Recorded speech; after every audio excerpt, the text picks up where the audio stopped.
is set, and the Ravens have some new coaches as well. That and so much more on this episode of the Purple Rain Podcast.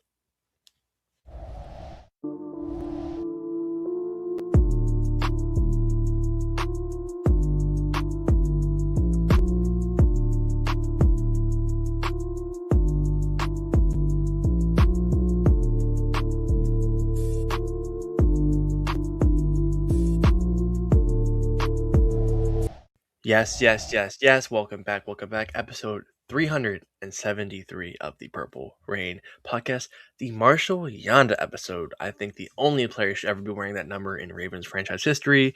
Just my 2 cents. But welcome back to another episode in their Monday edition of the Purple Rain Podcast. For me, another snowy edition, cold edition here in Maryland. Don't know how everybody is handling, but we did get hit with that snow this weekend. But we did get hit with some, I'd say, some good games of football as well. We'll talk about them. But if you are here, sound off in the comment section below. Much appreciated. As always, we are having the jersey giveaway coming up here pretty soon. 2 weeks, I said? I want to say, yeah, around Super Bowl week. So that is for the members only. I think they voted on the Lamar Jackson. So that should be definitely something good to see. And whoever wins that will be a lucky person. But yeah, you can follow us first off on Instagram at the Purple Rain Podcast. Discover here on X or on Instagram at SutDef. Me, Instagram, simply as10.prod, X simply as10. And a big thank you to everybody who came through the last episode. 2,000 concurrent viewers. I had to sit back and kind of think about that, man. That was when you really deep 2,000. I was just trying to put it into perspective. Imagine speaking in a room full of just 2,000 people. Insane, absolutely insane. So thank you for coming through, liking, donating everything. Truly appreciate it. Speechless, honestly, speechless. But son, how are you feeling? You are not as cold as me right now down in Texas, but just be happy you aren't dealing with what we're dealing with right now. Yeah, I'm very happy. As a matter of fact, Tila, one of our members here in the chat, says being snowed in. Yes, I understand that, but here down in Texas, I mean, hey, look, it's a crisp 40 something degrees, but absolutely no snow at all. I'm thankful that to all of you guys over on the East Coast, in Maryland, and around the Baltimore DMV area, please stay safe, stay warm, all that good stuff. It's a lot going on out there, but we are happy to be back for this episode 373 of the Purple Rain Podcast. We are host NFL Championship weekend, which we'll get into those games as well. I believe I went 2 for 2 on my picks for NFL Championship weekend, so we'll get into those games and how we thought about them. But before we do that, we got to talk about some Ravens, man. And before we do that, you gotta like the video. Like the video, subscribe to the channel if you are new here. Like my guy Alex said at the top of the show, man, we do have a jersey giveaway going on for all of our official Rain Gang members. If you want to automatically qualify to be in the running for that, all you got to do is join our membership. It's $4.99. Maybe skip out on the Starbucks one day out of the week and you'll be good. If you want to support the channel, and also at the same time, give yourself a chance to win a free Lamar Jackson jersey, color of your choosing, by the way. Make sure you go ahead and join our Rain Gang membership, which comes with a bunch more perks as well on top of the giveaway. But again, most importantly, like the video, subscribe to the channel. Thank you for everybody who is watching on Twitter right now. We know we have a very large following on Twitter who watches our show. We appreciate that. And everybody who's watching on YouTube now. And then also everybody who's watching on Kick, because we're also live on there. DWAS with the first super chat donation of the evening. Thank you so much, DWAS. DWAS says, I got stuck at work 26 hours yesterday. Jeez. I mean, that qualifies for the last 2 days. 26 hours? Jeez, that's no way. Couldn't happen to yeah person, man. I'm sorry. With that being said, DWAS, who was the referee for the Super Bowl? I know you always come up with it, so please let me know. He didn't text me. He just text me who the referee is, but see as well. Grails only also subscribing, so thank you for that, and thank you for the super chat. It will be coming up, across the show if you are subscribed. So appreciate that. But yeah, 26 is crazy, godly. And big thank you to Coach as well. See how much a Coach sent us. Sipitali Films was in here, to talk about last episode. Fantastic episode. Love having him on. His knowledge, his insight. Yeah. Second to none, man. Second to freaking none. I can hear that ball talk all day. Shout out to Coach, man. Coach is my guy. Again, joined our show. Not but on last episode of the show, he was amazing. Him and Hoodie Ramey, we had a great time with them. Shout out to Coach. He will be back on this channel soon and very soon. DWAS with another super chat donation says Sean Smith is the referee for the Super Bowl. He says pain. Hey, as long as the Ravens in it, I'm good. I'll say Yeah, I mean, I guess we should be happy Kansas City's not in it, so because he tends to favor them, but it's all good. I mean, Seahawks, Patriots, we'll get into them more, but all right, I'll take that into account when I'm picking my props as well, because they do favor certain position groups with flags as well. Just to think about that. yeah, yeah. But yeah, thank you guys. Shout out to all of y'all for coming. This episode 373 of the Purple Rain podcast. Again, my name is Sutton Def. This over here is my co-host, Simply AS10. To do some good Ravens content, right? Some good Ravens content. I saw my guy Taurus in the chat. Taurus, what did my guy Taurus say? He said, no sudden reactions this morning. What's up with that? Yeah, there was no sudden reactions this morning. There's normally not one on Monday. We normally do Tuesday through Friday, right? I was thinking about maybe doing one on Monday, but I do have company in town right now, so I wasn't able to get around to it today. My parents are actually in town, so I'm spending some time with them, But we will be back with sudden reactions tomorrow morning, so make sure you tune in for that. It's going to be a lot of fun. You guys know what we do over there. Okay, so let's go ahead and get into what we came here to get into today. Trippy Kicker just reported this on X. Shout out to you, Trippy. Trippy, Appreciate you for appreciate coming that. through. Yeah, Appreciate yeah, it. yeah. So Alex, it's been a long weekend. We had some football games. We had some Ravens news. Where do we want to start, man? Where should we start? Should we start with the Ravens hiring a new DBs coach, or where should we start? I think we have to, because this will be, I think, for us, will be most of our news for the next couple weeks, I'd say, up until free agency. Need a new OC, Yeah. Deuce DC, special teams coach as well. As Chris Horton is going to the New York Giants. The Ravens did block that, but I think after talking with Jesse Minter, they, maybe it's best to go their opposite ways, and that's perfectly fine and good. I wish him the best of luck. I'm all for Jesse Minter bringing in his group of guys and guys that maybe are of his philosophy, because I think it's probably the best thing as possible. New philosophy, new energy, just new everything in the castle. So I'm definitely cool with that. But like you said, yes, we do have a new defensive backs coach, Mike Mickens from Notre Dame will be our new defensive backs coach. Let me put a little background on him. He was the mainstay of the staff under Marcus Freeman. Marcus Freeman as well, who was getting a bunch of just kind of tabbed up to be the next NFL head coach. I know he signed that big extension, but I think he'll be in the NFL probably sooner rather than later. Mickens has helped develop multiple other standout backs, including Sauce Gardner at Cincinnati, Benjamin Morrison, safety Xavier Watts, and then Leonard Moore at Notre Dame. So he also worked with one Kyle Hamilton, which doesn't hurt to have that familiarity in the backfield. So Mike Mickens will be our new defensive backs coach, which our defensive back, just our room was talented, but boy, they did not show it on the stat sheet. Burnt almost every play, it felt like, giving up, 300-400 yards to just quarterbacks week in, week out. Yeah. Now, see, here's my thing, and I want to ask you this question, Alex, in return to what you just said. You think that the Ravens DB struggling, can you attribute that more to just the defensive line not being competent to homing pressure on quarterback and those Ds having to cover back there for 4 or 5, 6 seconds at a time? Like what do you really attribute to that to? Because I mean, we have the talent back there. I mean, we went into the season thinking that, hey, look, Nate Wiggins, Marlon Humphrey, Kyle Hamilton, we got who had himself a good year. What happened with the DBs? Like, did we really need a new DBs coach, or was it more so the defensive line? What do you think? I'm going to go with both. I think it's going to be that, losing Madubuike as well. And I'm glad you reminded me that. I want to send you a tweet. We'll bring it up on the show afterwards of kind of like what went wrong with the Ravens last year. And it started all in March. So we can get into that. But I'm going to attribute to that. And I think Zach Orr's scheme as well. Come on, these guys are 10 yards away. You're playing Stephon, even just that game against the Patriots, Stephon Diggs. You cannot give him all that space. You're not be giving Jamar Chase all that space. It's just not going to work. DK Metcalf. So I'm going to go with, honestly, scheme, and obviously losing Madubuike 2 weeks in hurt. But either way, even if we were to get rushed, those guys had, their checkdowns open throughout the season. So I'm glad we're getting new life and new fresh blood. And one thing I'll talk about with Zach Orr, it's funny he's not the DC with the New York Giants. He wasn't even the running to get it. Didn't even make the final three.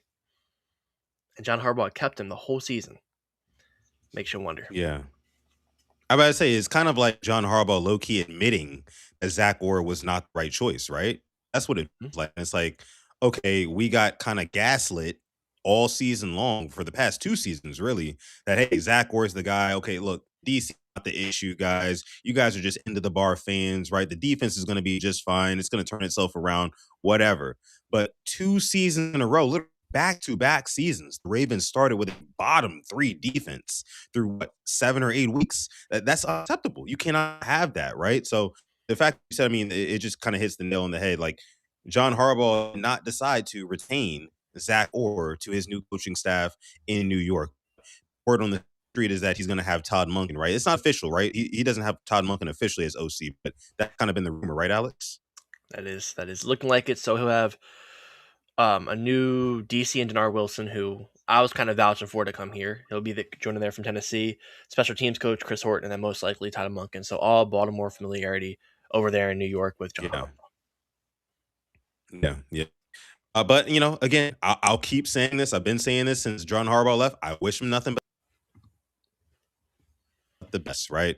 So hopefully you have a good 5 years or whatever your contract says over in New York. But hey, we know now you were gaslighting us because that defense was not up to snuff. It was not to par. But okay, so you said Mike Evans is new DB's coach. Hopefully he can get these guys coached up and reacting and not hope he can get these guys attacking and not acting is what I want to say. Because it seemed like a lot of the times last season, this defense, like you said, they were giving up checkdowns, they were playing 10 yards off of their man, and it seemed like they were just allowing passes to happen and then just reacting to them afterward. They weren't attacking the ball, right? They weren't chasing turnovers or anything like that, much like you see a New England Patriots defense do. The Ravens weren't doing any of that, especially in the beginning of the season. So hopefully Mike Mickens, of course, like you said, coached up some Sauce Gardner, coached up the likes of Kyle Hamilton. Hopefully he can come in and make a difference. Now, Alex, there was another guy who rumored just today, even that he was going to be coming in and joining the Jesse Minter staff. I believe it was an offensive line coach, right? Yeah, I'm trying to get his name. Looks like believe he came from the Falcons. I want to say. I know Jeff Schrebeck Yeah. brought it. Let me just pull it up real quick. His Yeah. name is Dwayne Ledford, coach a top unit in Yeah. Atlanta. He's considered a strong candidate to join the Ravens and Jesse Minter's new coaching staff. So to be honest, I'll say right now, I think one of the top three things that went wrong last year now is out of the building and being George Warhop. He can go to New York. I'm just happy he's not here anymore because kind of whenever he went to a team, their lines rankings just dropped off and the line just played very poor. So that is an addition by subtraction. I'm pretty confident saying Mr. Dwayne Ledford, we can't do any worse than George Warhop. So welcome possibly to the Ravens. We'll probably have this confirmed by our Thursday show. Yeah, for sure, for sure. And once I heard that he was one of the better offensive line coaches in the NFL, and he was taking like really young and inexperienced guys and turning them into, top linemen in the league, I was intrigued. I'm not gonna lie to you. Also, I'm kind of confused, Alex. Not that this matters at all, but I just want to ask this. Just like I saw his picture. Is Dwayne Ledford, is he white or black? I'm not sure. I really can't tell. From what I see here, he does look white. He Unless looks I'm like a white guy. unless I'm I've losing never my met a mind. white guy named Dwayne though. Point. I've That's a good never point. met a white guy named Dwayne. That's a good point. That's how I know he about to have this defense flying around. I mean, not the defense, but he about to have the offensive line killing it, man. I'm telling you, man. I never met a white guy named Dwayne. If you're in the chat and you've ever met a white guy named Dwayne, let us know.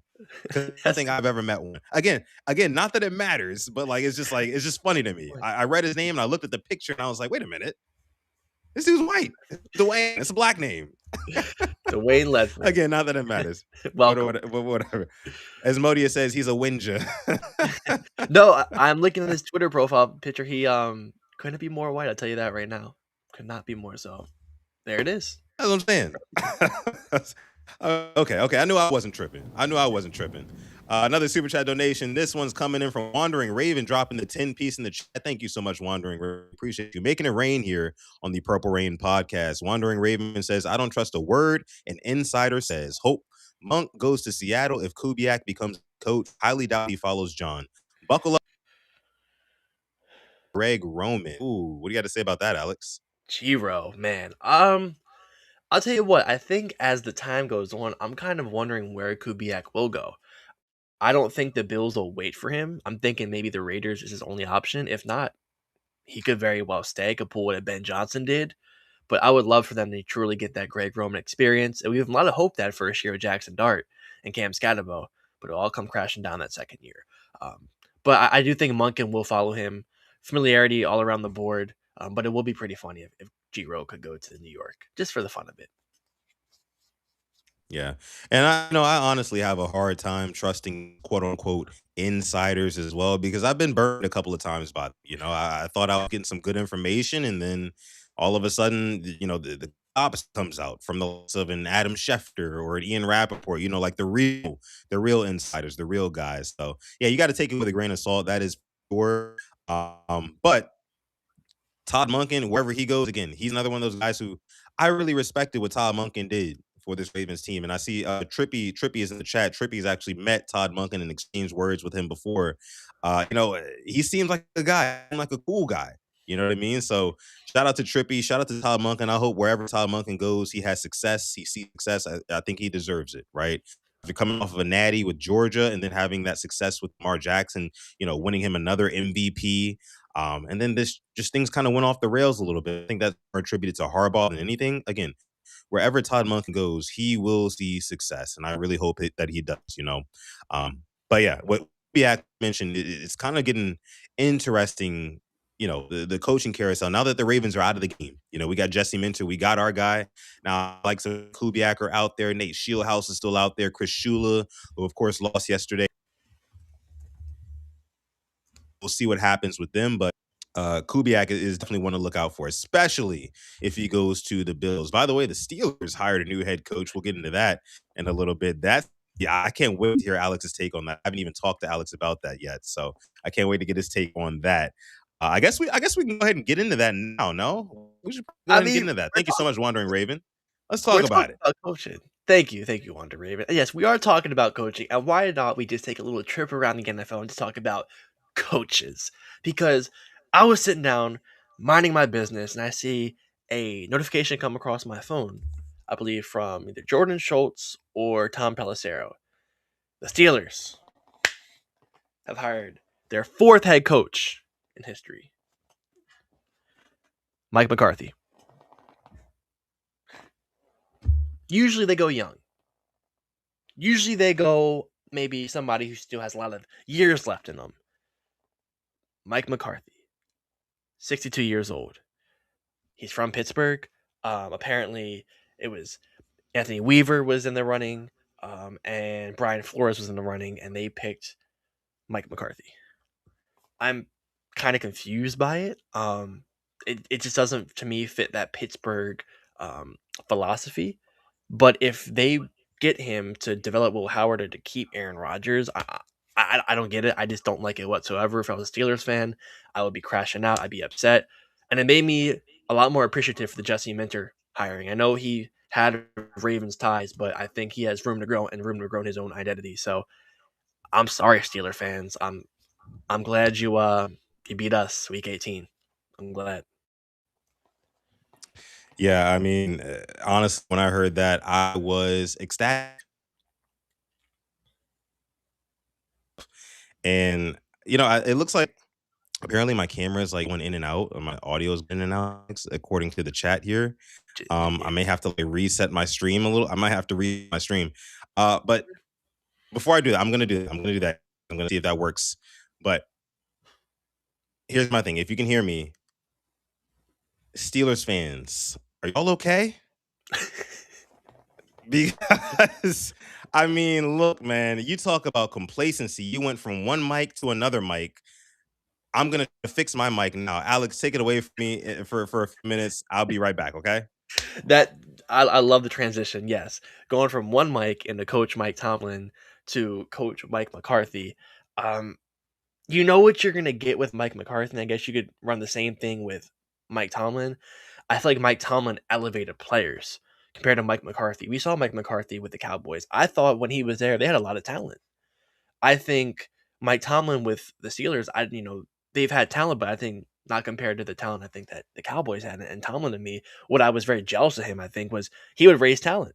I think his players would also step up when they needed them most. And we see Mike McCarthy with the Cowboys, they would just fold in the biggest moments possible.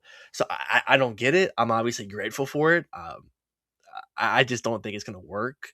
And I don't know what they're going to do quarterback wise now. You have the Steelers now with a 62-year-old head coach who none of the fans like. Without a quarterback, are you going to bring back 42-year-old Aaron Rodgers, who was yelling at Arthur Smith? Oh, by the way, they need a new OC since Arthur Smith went to Ohio State. Um, and then I just don't get it. I'm blessed. Sam here says every time I see Mike McCarthy, he gets fatter. That is funny because what are we going to see now? It's going to be the Peter Griffin picture with him with the sideline with this up like with the play call. But man, the Steelers right now, they're kind of in shambles. Moggs here, Pitt coming off as desperate still. Yes, and the worst part is they now have what a draft pick in the 20s. We're at 14. They have all this cap, I believe, as well. I know. I think Queen's going to make 17 million. They might cut him. You just gave up these picks for Jalen Ramsey in that big contract. You got the DK Metcalf. You made him what the third or fourth highest paid receiver in the NFL, and he's coming off of a pretty average year for what you traded for.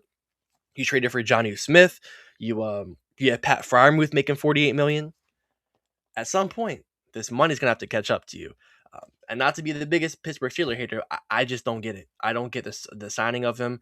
Me personally, I think a guy like Weaver, as a Raven, going to the Steelers, that would hurt, but I think it was the right move. Or Brian Flores, somebody young, even a Chris Shula. I saw Chris Shula though apparently bombed his interview, which is not surprising. A young head coach, probably a first time interview, but I just don't get it. Tila says they had some free agents to sign Gainwell, and if we're being honest, Gainwell was their best offensive player throughout the year, I think, or in the run-in leading up to the playoffs. He was the only source of just any type of yards gain, touchdowns. It was him, because Warren looked like a dud. Kwame here says Steelers think their Super Bowl window is open. Yeah, one and done at best, and if they make the playoffs. So you just got to sit back and laugh. You really have to sit back and laugh. This Khan guy, this Omar Khan, he's a con artist. He's a con artist posing as a GM. I have my gripes at EDC, but this Khan fella, I think he's living off of trading Chase Claypool for a second round pick, and that's really like all he's really done that's good. Outside of that, it's just been miss after miss after miss, and they've still got no playoff wins out of it as well. Yeah, very very confusing, very confusing. But don't want to rag on those boys anymore. Conja says Clown Nacho said McCarthy is the best in the division. Said he doesn't know what Jesse is going to be. Burrow has Zach, and the Browns have nobody. Are we sure that this Zach Taylor? Are we sure he's the guy? Because I've seen Bengal fans want him out, and this McCarthy really the best in the division. No, that is absolutely just false. Acho's just fighting to remain relevant. Yeah, Ryan Clark would have been a better hire than McCarthy. I saw Stephen A was upset Ryan Clark didn't get an interview. Actually, speaking of interviews, Phillip Rivers got an interview with the Bills. That I know he pulled out. First time he pulled out anything in his life, but that definitely caught me off guard. Monty says Steelers should have picked Flores. Yeah, I think he would have been the home run hit. I'm happy he didn't go.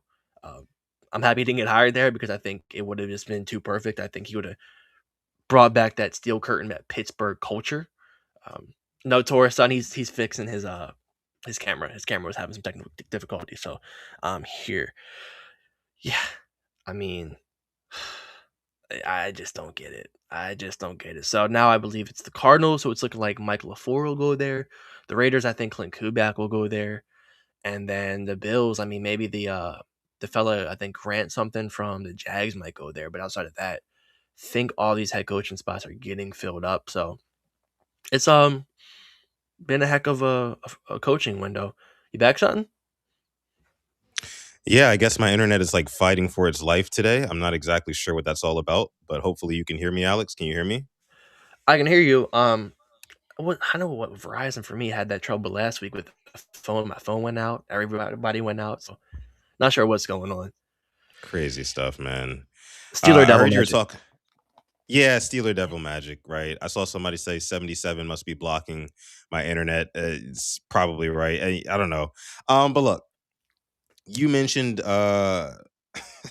said something funny like a minute ago. You said Philip Rivers, he pulled out for like the first He time in finally his pulled life. out. He finally pulled out. Isn't He that finally crazy? pulled out. He finally pulled out. That is insane. That is insane. But no, man, just to kind of give my thoughts, and again, hopefully you guys can hear me. If not, I'm gonna have to try to, No, you're I good. guess, You're good. change. Okay, I You're better good. say I guess I'm gonna have to change internet service providers or something like that, even though I pay for the highest package. Thanks a lot, Xfinity. Anywho, the Steelers head coach, Mike McCarthy, it really just feels like a lateral move. I said the whole Mike to Mike thing, but I'm serious about that. Like it doesn't really feel like they're going for a move that's going to raise their ceiling so much. You know what I mean? It feels like it just maintains the floor. A lot of Steelers fans talk about the quote unquote standard, right?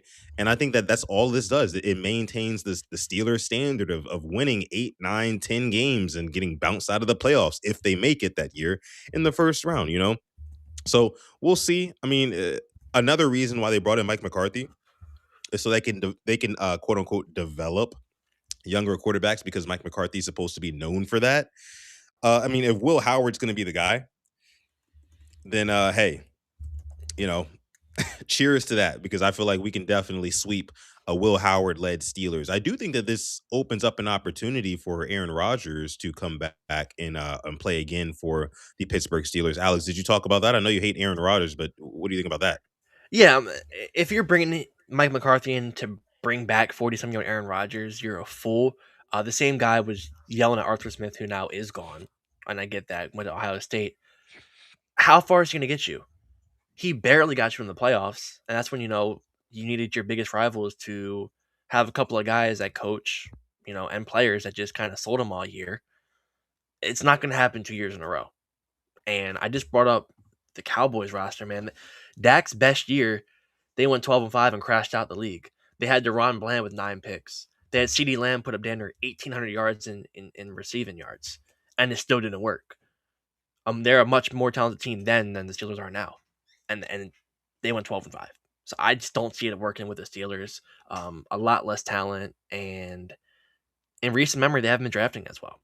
I just don't think it's going to work. Give it 2 years. If that, they'll go. I think they'll go under 500 or 8-1, 500 exactly. Some Something like that, and all of my Steelers buddies will be just as mad as they are this year. And I've talked to some Steelers fans, and they're kind of like distraught about this move, this hiring. Because again, it doesn't really seem like they're looking toward their future, much like the Baltimore Ravens seem to be doing. You know what I mean? Like Jesse Minter, at least with him, it's like okay, yeah, it's an unknown, but like you see potential, you see upside, you see longevity with a Jesse Minter only being 42 years old, like you mentioned. Mike McCarthy's got 20 years on Jesse Minter, 62 years old. You know what I mean? Like the runway is not exactly very long when it comes to a Mike McCarthy. So we'll see what ends up transpiring there in Pittsburgh. But let's move on, Alex. Let's move on to we covered the Ravens' new hirings. We covered the Steelers' new hiring of their head coach, Mike McCarthy. Let's talk about how about we talk about some of this tea? There was some tea that dropped today, right? There was, and I'll be honest, I'm not sure all about it. I just did my rounds on Twitter after shoveling for a bit. Left the phone in the house. Didn't know what's going on, so I hop on Twitter about say like midday and see that people are talking about Rashod Bateman. And I'm like, okay, well, what is this about? I see like the practice video of him kind of just cooking Nate Wiggins, cooking Marlon Humphrey. I'm like, oh, like, how did they get that? Like, somebody, put this out there. Like, are we talking about like, oh, like, will he be good for us next year? No. He said some things. I'll be happy to share what he said on his. We're in 2026. I don't know if these are still a thing. A Finsta, I believe. Is that what we are still calling them? Okay. I believe so. Yeah. I had one back in 2016, 17 when I was a senior in high school, so didn't know they were still kicking around, but alright. Yeah, he said some things on his personal account, and apparently, I won't tell you what they said, but all in all, put out another statement. He got hacked, is what he's saying.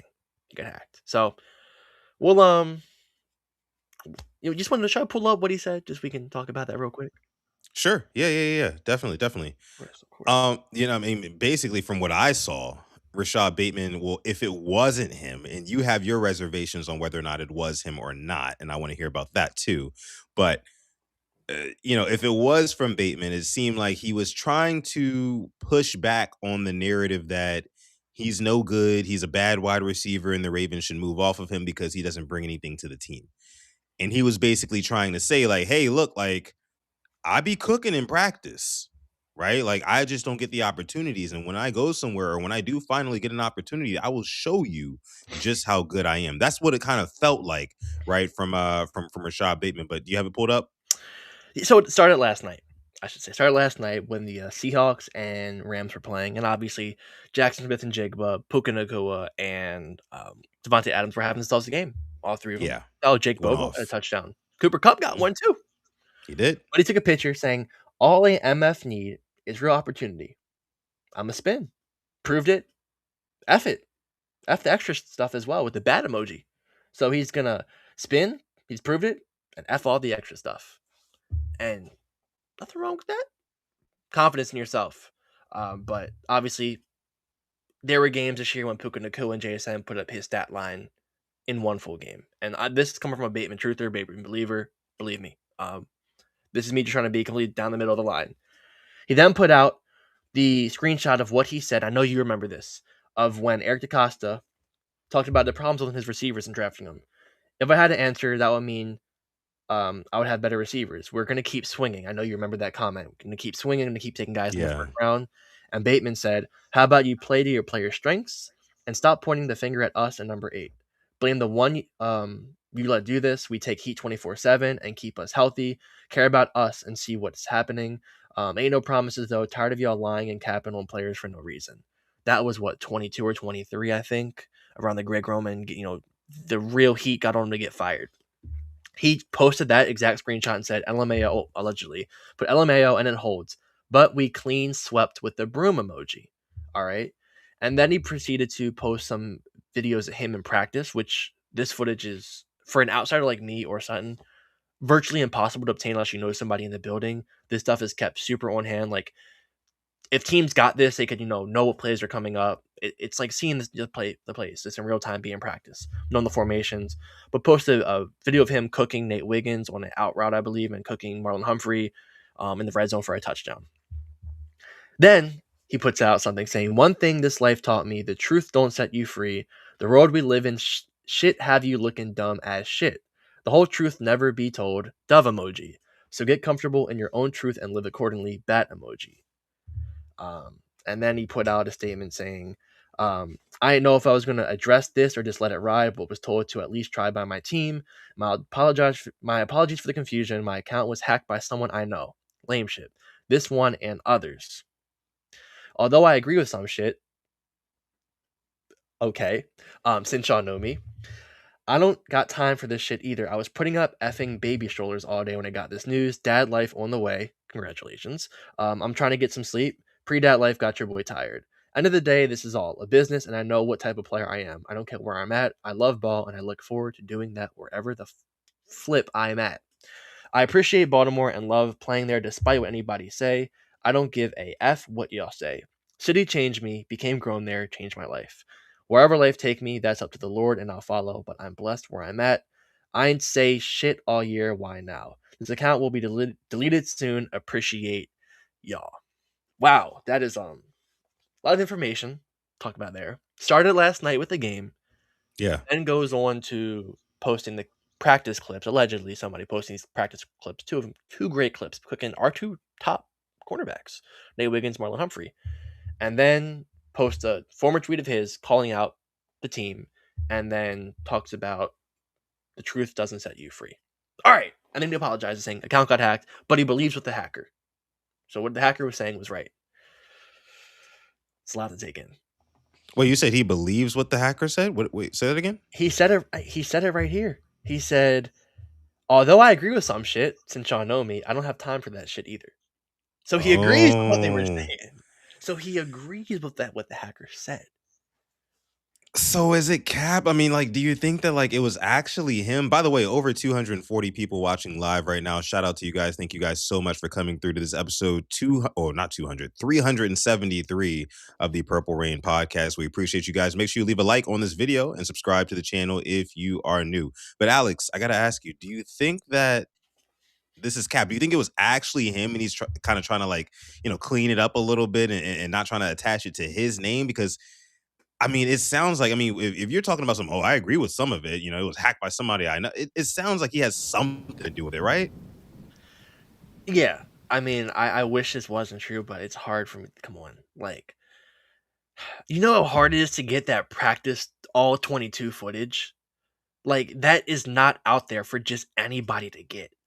And when you release it, you get in trouble. I remember Des Bryant was posting it when he already got released by the Ravens of him cooking guys in one on one. Unless like you're not with a team, maybe you'll put it out there, but that's just a big no no. Um, yeah, I think it was him. And listen, I get being frustrated. I get you only have 19 catches, limited targets. I get it. I'm rooting for you, one of my favorite players, but um, it's always the receivers, I guess. They're always the ones like that one clip, the quarterback quote, the running back quote, the tight end quote, and then the receiver with the very like just questionable quote. This whole But you thing. know what, Alex, I low key understand the plight of the wide receiver, right? Because you think about it, and by the way, shout out to Donovan Carter for the $2 super chat donation. Says Bateman is the Drake of wide receivers. That's actually very funny. Thank you so much, Donovan. But I mean, that's most wide receivers, right? They have kind of like that diva quality to them. But I understand their struggle because so many things have to go right in order for them to succeed.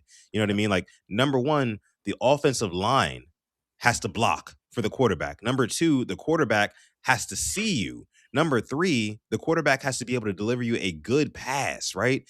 And number four, which probably should have been number one to begin with, the play has to be drawn up to go your way.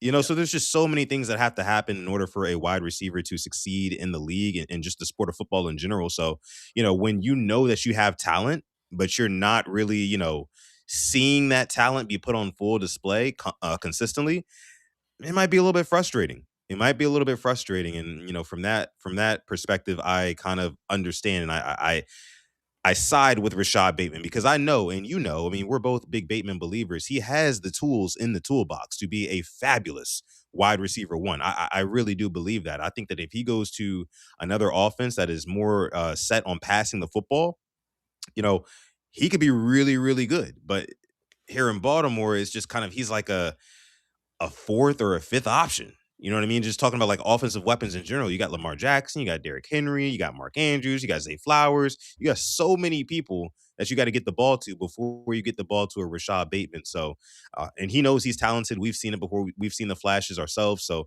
I understand how it can be a little bit frustrating. But going online, if this was him, and he was the one who actually was, excuse me, was behind this quote unquote hacked account, right? Which was on his, I think it was his fashion account, right, Alex? That it a was burner is posted. what they're saying. A burner account. Okay, fair. Okay, got you. Yeah. So I mean, again, it's one of those things where it doesn't surprise me that Rashod Bateman says that he agrees with some of it. I think he agrees probably with all of it, with most of it, at least. I think he might have been the one to post it, and he's just trying to clean it up a little bit. Either way, I hope Rashod Bateman is still on this Ravens team next year, and whoever our offensive coordinator is, who we still don't have an offensive coordinator yet. Hopefully, they can get Rashod Bateman more involved because he needs to be more involved, right? He is a receiver who, we talk about guys like Tez Walker needing more touches and things like that. We need to get Rashod Bateman in a rhythm. I mean, this is a first round pick who we have not seen the proper return on investment for yet. And we need to start, trying to realize some of that potential that Rashod Bateman has. But either way, thoughts and prayers to Rashod Bateman. He might be going through it right now. Who knows? I'm sure a lot of those Ravens players are feeling a certain level of uncertainty, with a new coaching staff coming in. things seemingly shifting from the previous regime underneath John Harbaugh. So shout out to Bateman. I hope he's still on the I hope he's still on the team next year. And yeah, man, yeah. What can you say, Alex? Right? I mean, listen, you go from having 51 catches last year for about 850 and 11 touchdowns to 19 catches for 224 yards and 2 touchdowns this year. Yeah. And you got paid in between the two. I get it. Um, I think it was a perfect storm of just things not working in his favor. I'm going to start from your quarterback getting hurt, number one, your line being absolutely awful, where when you were on an on-time receiver, when your receivers make, I mean, when your linemen make your quarterback scramble or just uncomfortable and he can't really go to his on-time guy, I think it's a multitude of things, and I do think he will be with us next year. I think the whole clean swept thing, I know we respect Monken. I think that's one of them. I think he's gone, and I think John Harbaugh being gone as well.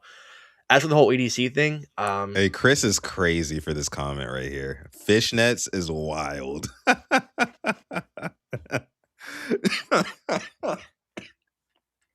Bateman is a fashion dude.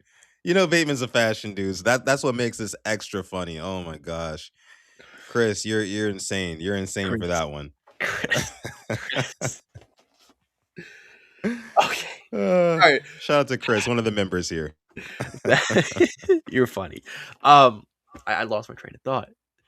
But EDC, he want to sign that extension if him and EDC didn't, I guess, repair or their relationship. I think it was probably with the coaching as well. So you bring in a new guy, you ask what his plan is with the Zay, with guys like Bateman. We have this guy Bateman for 2 more years now under team control. Do you see yourself using him? Because if not, we can flip him because he's on, I'd say, a team friendly contract for, I'd say, 2 years, what, 20 some million. Flip it for a 3 or a 4. We can trade him or you can keep him. It's up to you. So I think it's also up to next OC, who that may be. I know Joe Brady has been in those discussions. Tell you this, Nate Shieldhouse, you're out. You're out of the playoffs. Give him a call. I know he has head coaching opportunities, but you want to be with the Browns? You want to come over to the Ravens for maybe a year or so? Be an OC, maybe a better opportunity jumps in. Just saying. But Yeah. I think I'll be here next year. Yeah, honestly, I mean, you just sticking to the offensive coordinator talk for a hot second. You know, I think that with the hiring of Jesse Minter, him being a defensive guy, I think it creates the prime opportunity for a Nate Shieldhouse, for a Davis Webb, guys of that ilk, right? To come in and really command the offense, because Jesse is going to have control over, of course, the entire team, but primarily the defense. So if you come in as an offensive coordinator for this Ravens team, you get the prime opportunity, excuse me, to put your skills on display, your coaching skills on display, in coaching Lamar Jackson and Derrick Henry, right? I mean, it's a match made in heaven. It's the perfect scenario for you, if you're an aspiring head coach. So whether that be a Joe Brady, whether that be a Nate Shieldhouse, whether that be a Davis Webb, somebody's going to come in here. Obviously, we wanted it to be Mike McDaniel for a little bit, but somebody's going to come in here and really turn up that offense, and they're going to benefit off of that career-wise. I definitely do think that. Another Super Chat donation. This one's coming from Chike. Appreciate you, Chike. Chike says, how would trading Marlowe affect the salary cap, guys? I'll definitely clear up some cap. I can pull this up real quick and pull up the Ravens and see how much. I'm pretty sure he has a pretty big cap hit next year. I'm pretty sure it's pretty sizable. So I mean, honestly, I would not be mad or shocked. What is it? 26.2 million. Yeah, see, Fourth nah. highest cap on the team. Yeah, see, nah. Madubuike, Roquan, and Lamar. I'm all set. I'm all set on Marlon Humphrey for 26 million. Just being honest with you, you know what I mean? Like, get him out of here. I mean, get him out of here. I mean, I hate to say it. I have the guy's jersey and everything like that, but at the same time, bro, he's not producing on a high enough level to justify bringing him in for what you said, $26 million. I just don't see it. He got burned too many times this year. He's not getting any younger. He's not getting any more athletic. Love him, right? Love him. But for 26 million, when you need to start reconstructing this defensive line, you need to start reconstructing this offensive line, and maybe you want to bring in a big ticket, quote unquote, free player in the offseason, like Eric Costa said, it might be time to go ahead and move on from one Marlon Humphrey. Kwame says it's 19 million if you trade him. Yeah. So if he's cut, it's a dead cap of 18.9 million, which is crazy. Mm, yeah, Insane. yeah. Yeah, I think you gotta ship him off somewhere. You gotta trade him somewhere to me, and then you go ahead and you draft some younger corners, right? As long as that big ticket player that they want to get in this offseason is a guy in the trenches, a guy on that front seven who can get pressure on the quarterback. Because like we talked about earlier, Alex, we talked about the DBs coach and why the DBs kind of performed badly last season is because we weren't getting any pressure. I think the more pressure you can get up front, the less money you need to spend on the back end, aka the secondary. You know what I mean? So I think we draft there and then we buy somebody on that defensive front who can get pressure on the quarterback and kind of take some of the stress off of the defensive backs. Do you agree with that, Alex? I do agree. It's gonna be hard. I don't think it's virtually impossible to replace a guy like Matabike unless you can, somebody falls in the draft or maybe you trade for somebody. But right now, I don't see it happening. So that's probably one of my second biggest need behind maybe O line is that D line. It's huge because we were just getting pushed around at points. Teams were having their way with us, no pressure whatsoever. Um, so and I'm looking also too at the cap. Let's let's just use dead cap. Let's say he was just cut. That's almost $19 million of dead cap right there. I think a good GM can get two quality players with that cap, three guys who can produce, and that's what hurts. Is how much Yeah. cap we get. Yeah. Lots of cap going to players who are not contributing to match, that cap hit. So, 263 people watching live on this episode of 373 of the Purple Rain Podcast. Appreciate y'all for coming through. Be sure to leave a like on this video. Please leave a thumbs up on the video if you're watching over on YouTube. If you're watching on X, shout out to you. Follow us on X, respectively, at Sutton Def and then at Simply ASN, exactly how it's spelled here on our little name tags right here.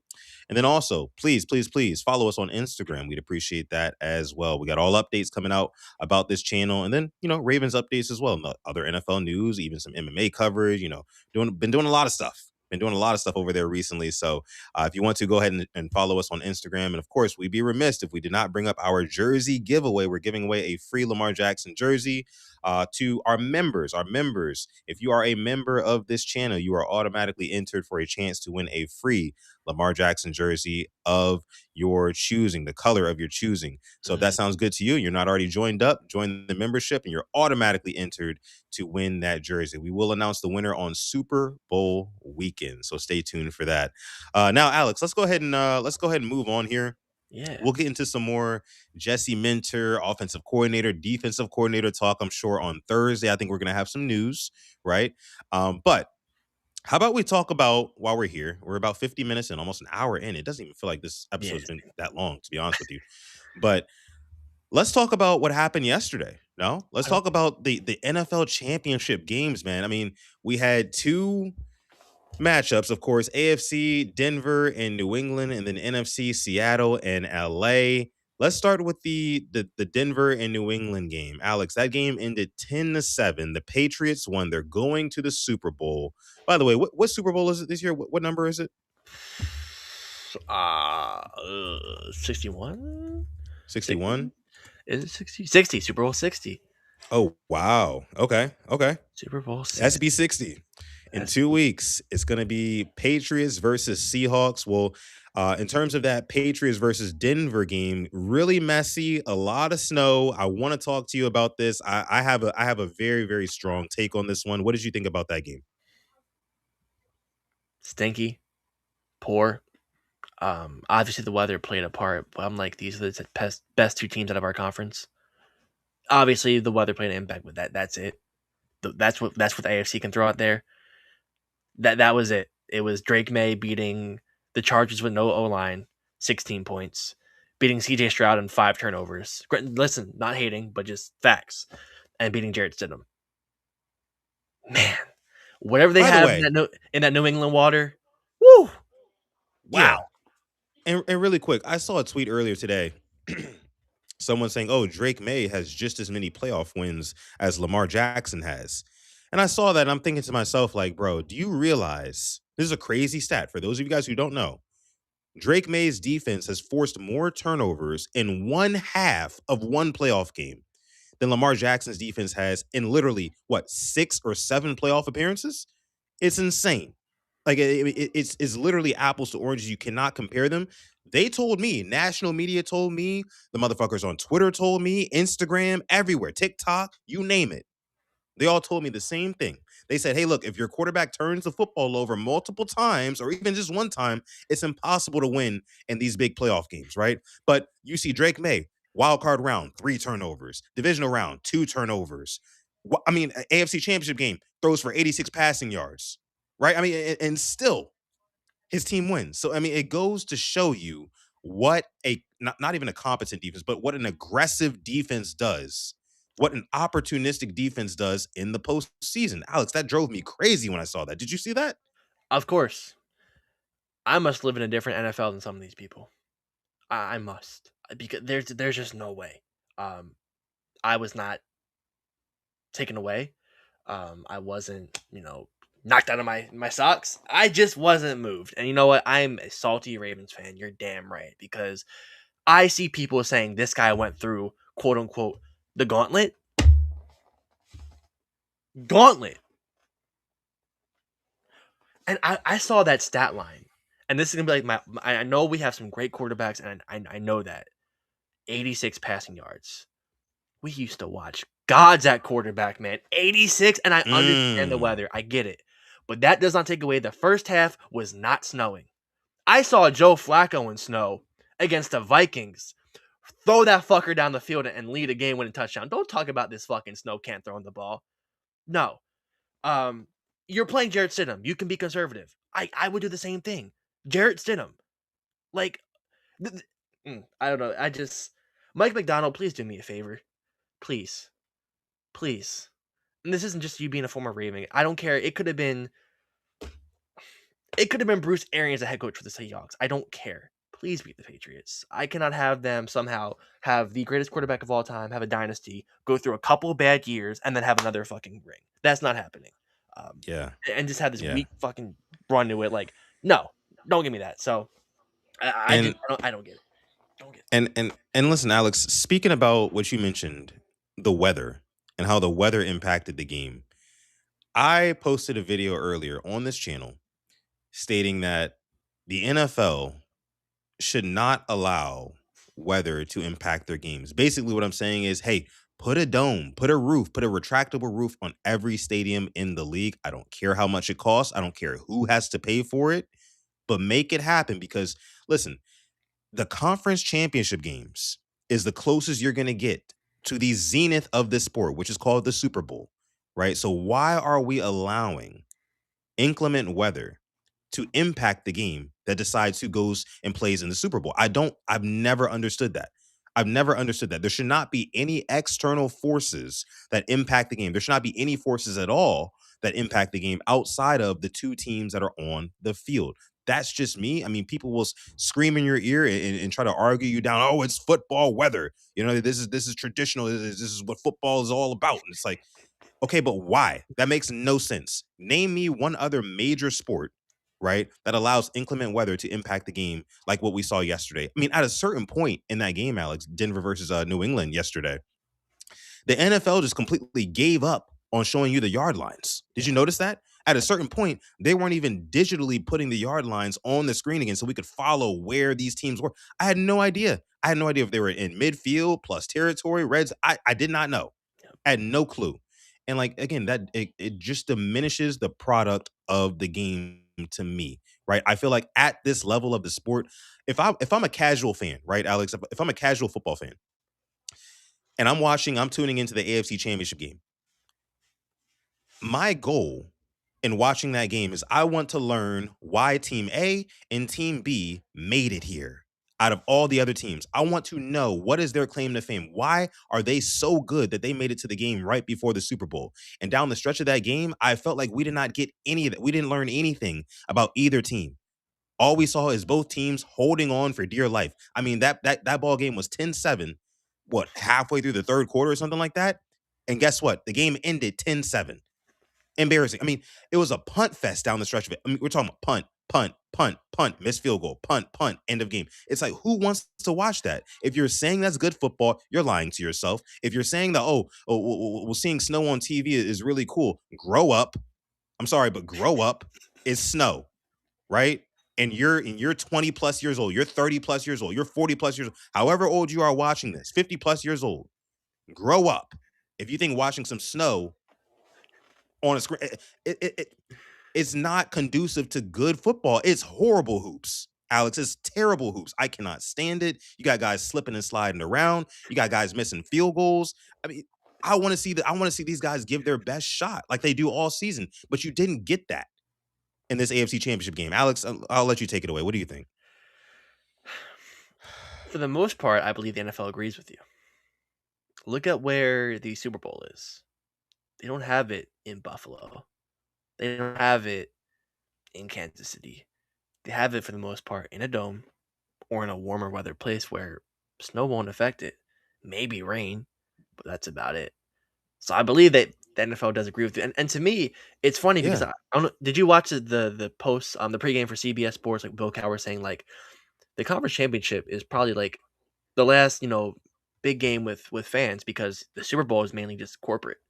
It's yeah, not, I mean, it'll get loud there, but it's not like you don't have, your diehard fans there. It's 50-50, and even then, how many of them are, the fans that when you go to a Ravens game in the 500, you got a buddy next to you with his shirt off, couple of Bud Lights deep. He's probably drunk as hell. You're not going to have that at the yeah. Super Bowl, so I completely get that.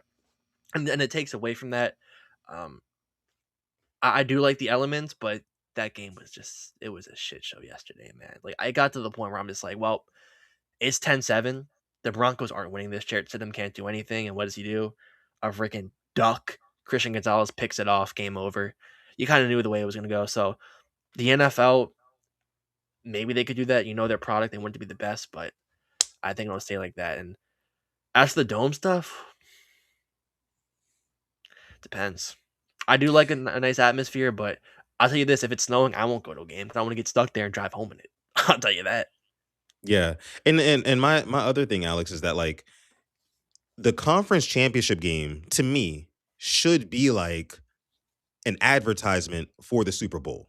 Hey, if you don't watch football a whole lot, watch these four teams play on Championship Sunday and see why, the two teams who make it out are going to the Super Bowl. And that's going to get you excited to watch the Super Bowl. Are you excited to watch the New England Patriots? I mean, Drake May, again, 5 turnovers this playoffs, had 86 passing yards yesterday, right? Nothing special at all, really, from him. He's had a couple good throws here and there, right? But like, what really excites you to watch the New England Patriots? Nothing we saw yesterday. And I think that's in large part because neither team can move the ball.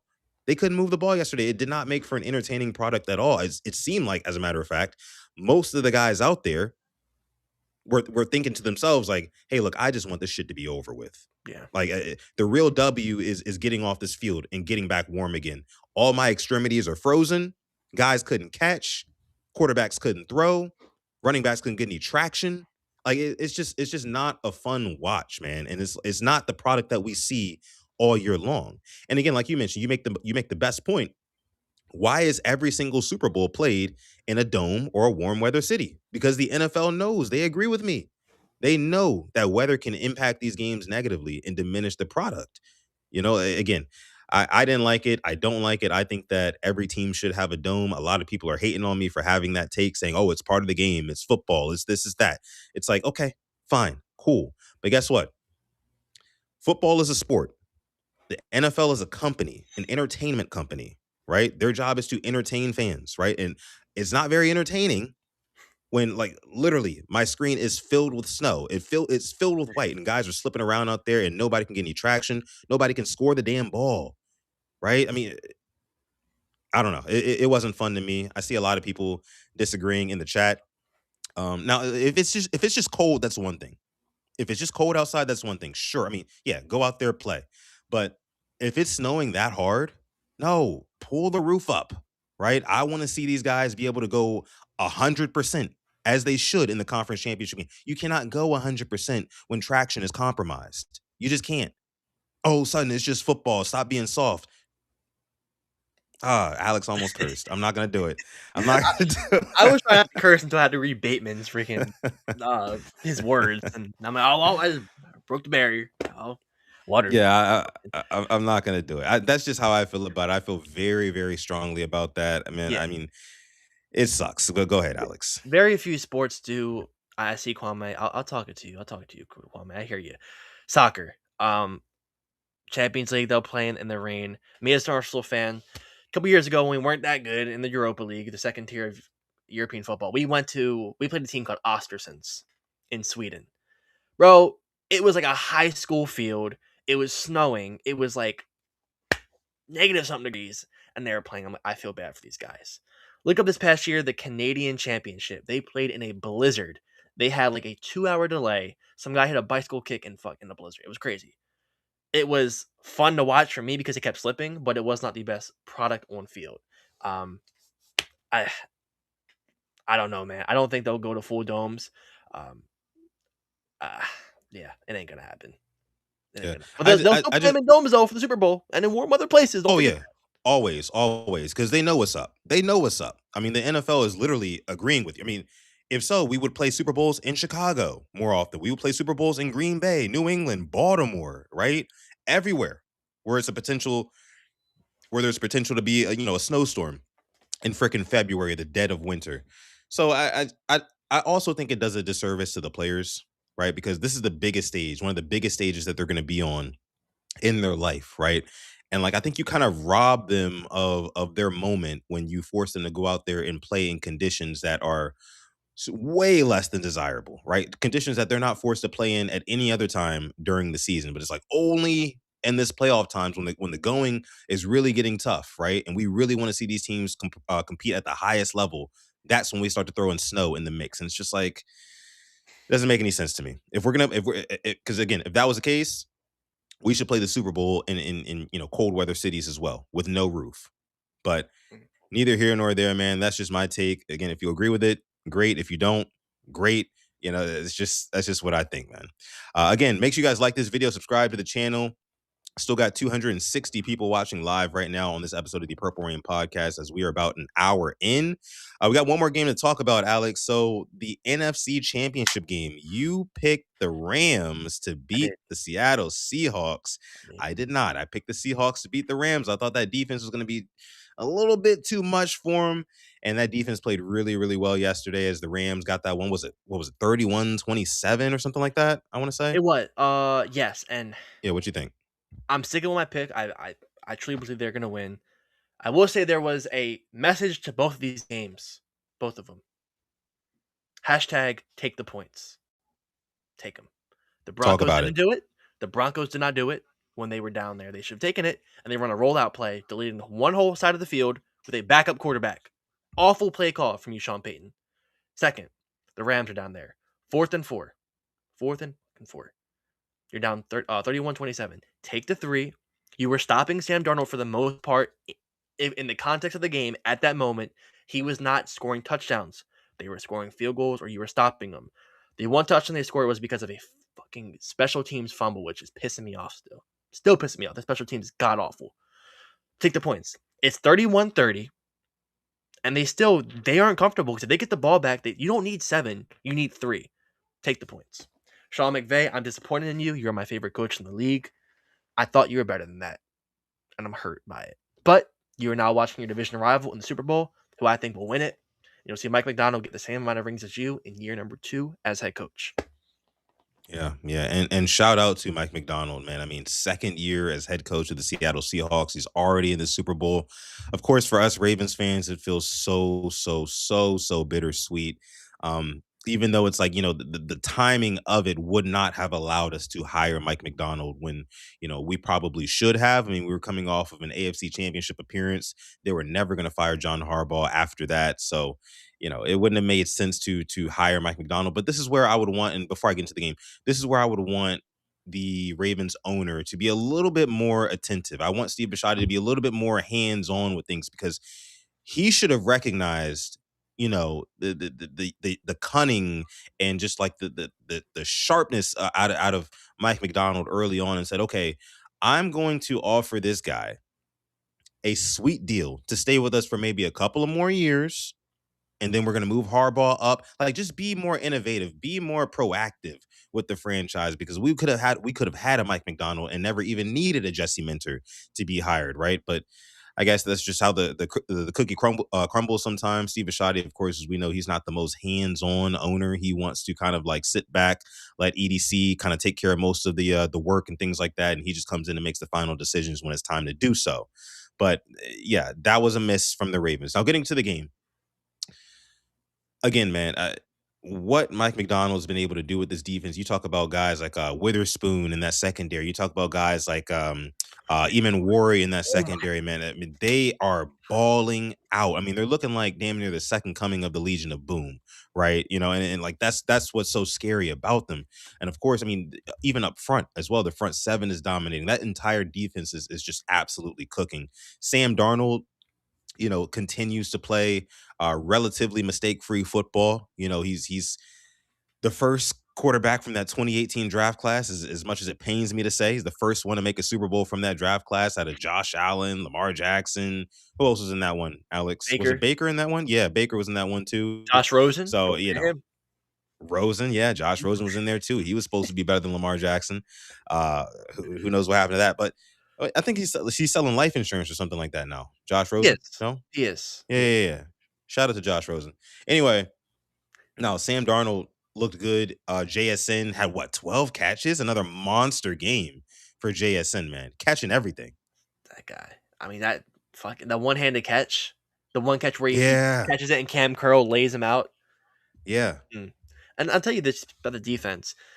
They've been building up. I know they traded for Leonard Big Cat Williams not too long ago. Then DeMarcus Yeah. Lawrence in the offseason. Like small pieces like that can really help out a defense. I mean, I'm a little jealous, man, that they built the defense the right way. I will say, if there's one person who woke up with us just relief, Tariq Woolen. Tariq Woolen. I get it. I'm not the biggest fan of the taunting. It happened, and the next play, Puka beat you. But you have one more game. Play your best. Don't taunt. Hopefully you win. But yeah, that was brutal. Brutal two plays for him. Yeah, really, really tough there. And that Puka Nakua touchdown on the very next play was a little bit questionable. It was a little questionable. It looked like that ball was a little bit loose. I could have maybe reviewed that a little bit longer, but neither here nor there, man. I mean, what you mentioned to start off with, I mean, hashtag take the freaking points, man. Like you said, 4th and 4 with what, 4 minutes left or something like that. Your defense was holding up pretty damn well to that point. Why not just take the 3 points, go down one, force a three and out like they did on the very next drive, right? I mean, they got him off the field on the next drive, didn't they? I think they went three and out. Yep, they got him off.